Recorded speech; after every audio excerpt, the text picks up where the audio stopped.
Wale ambao wanazunguka rais wanafanya ukarabati ili deputy president asijue pahali rais anaenda. Wanaenda wanaweka kiti haina mwenyewe ndio waaibishe mtoto wetu. Wewe Sudi wewe. Oscar Sudi has found himself in the line of fire with bullets firing from all the corners. Absolutely, he is guilty as charged.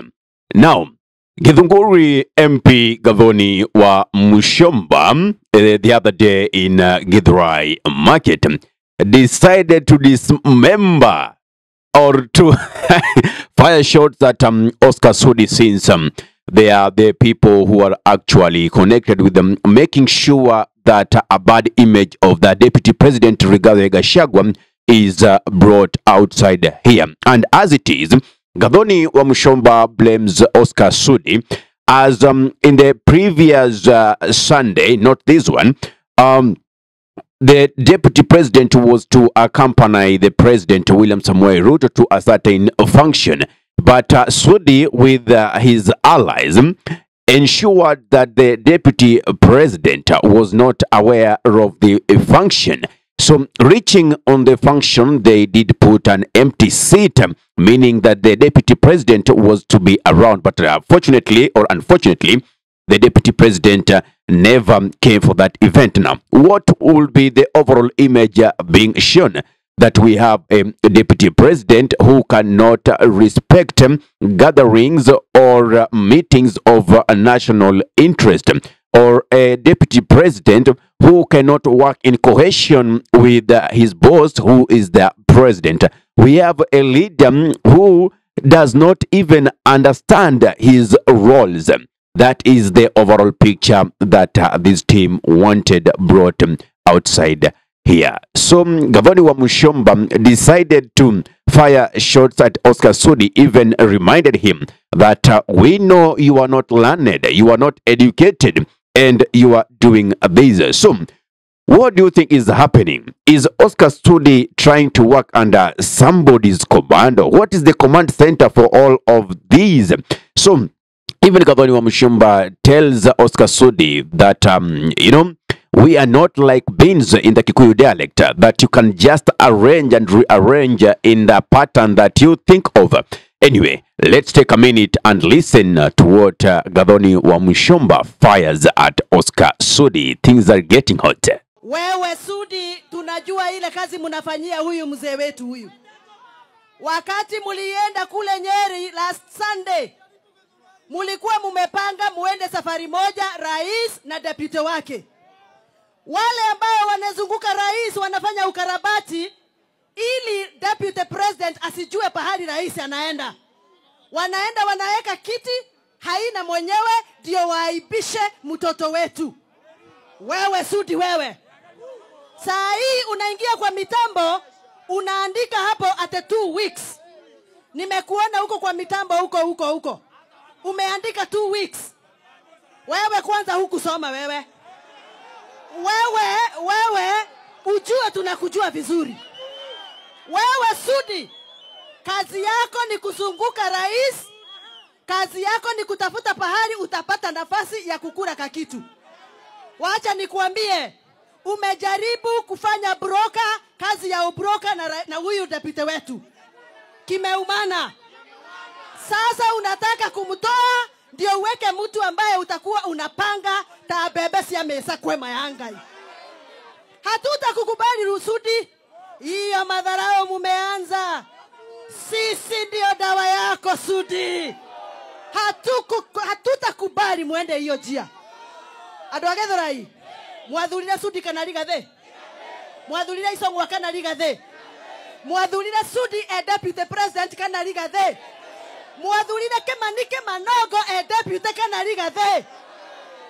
You can remember in the previous years during the campaign, it was brought to our attention as citizens and nationals of the country that you can't even tell the high school that Oscar Sudi attended. You can't even tell the technical institute or a college or a university or any tertiary institution within the nation that Oscar Sudi attended, to an extent that there were documents that came from Uganda that he studied over there. But then the campus over there rejected and said, hey, we've never had a student by the name Oscar Sudi.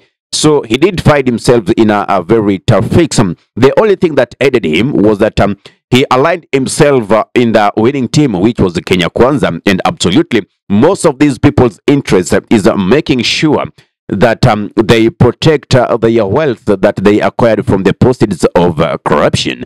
So at the end of the day, you have to align yourselves to the side that will help you guard your wealth. But very soon than we think, these people will be ashamed. They'll be called over. There'll be a regime that will not care who your father was, whom your mother was, what kind of family you come from, but you'll be judged according to your deeds. If you're a corrupt leader, then you shall find yourself behind bars. Our regime is coming. It doesn't matter whether they're trying to prune right now Kithure Kindiki to replace Rigathi Gachagua, as it is seen in the mountain, just like I predicted in this video over here.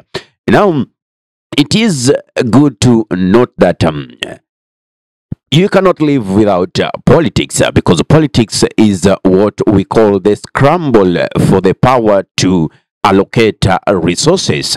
You understand? So you have that power to say who gets what, when, where, and at what time, and how they get it.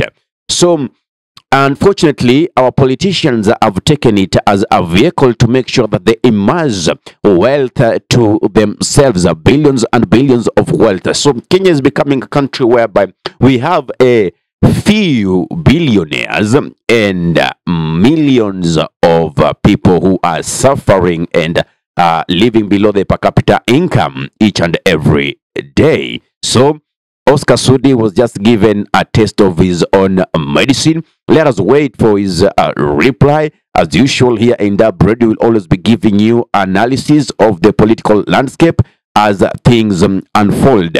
So, what do you think? Will Oscar Sudi survive the next regime?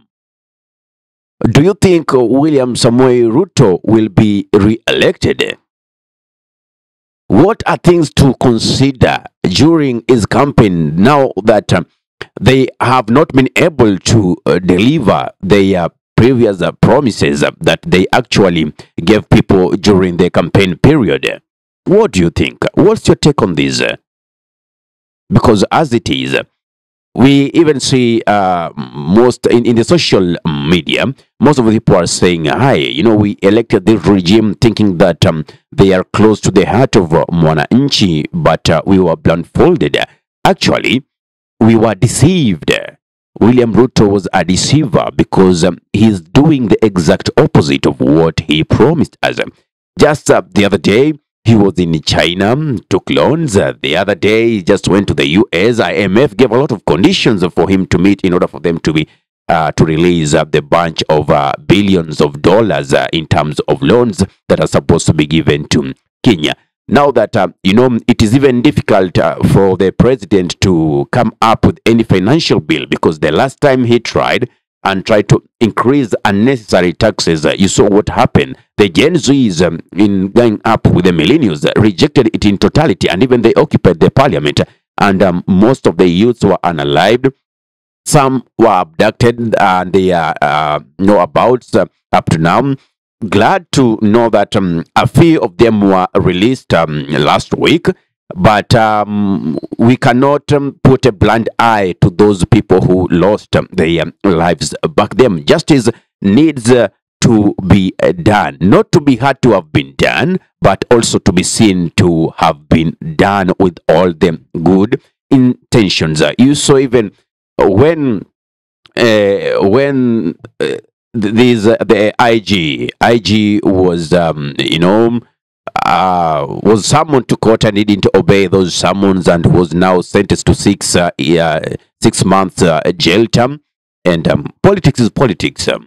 At the end of the day, his security was withdrawn. They reverted the judgment, allowing the IG to go to court and explain why he absconded the summons. Anyway, this is Kenya for you. Ahmed Khali for the Unscripted Talks here in Dub Radio. If you love content of this nature and you are watching from our YouTube channel, kindly subscribe and press the notification button. So anytime that we are live or we upload content of this nature, you'll be the very first person to be notified.